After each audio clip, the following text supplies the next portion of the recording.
Bacaan niat zakat fitrah untuk anak laki-laki beserta latin dan terjemahannya. Bismillahirrahmanirrahim. Nawaitu an ukhrija zakat al-fitri an waladi. Sebutkan nama anak. Fardon lillahi ta'ala. Artinya, aku niat mengeluarkan zakat fitrah untuk anak laki-lakiku. Sebutkan nama anak. Fardu karena Allah Ta'ala. Berikut tata cara membayar zakat fitrah.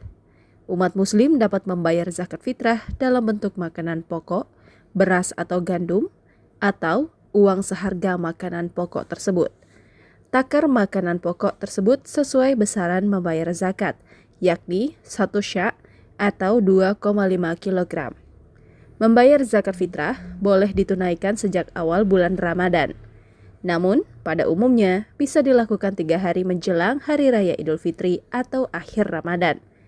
Umat muslim dapat membayar zakat berupa beras atau makanan pokok seberat 2,5 kg atau 3,5 liter per jiwa. Ketika menyerahkannya, maka membaca niat membayar zakat fitrah.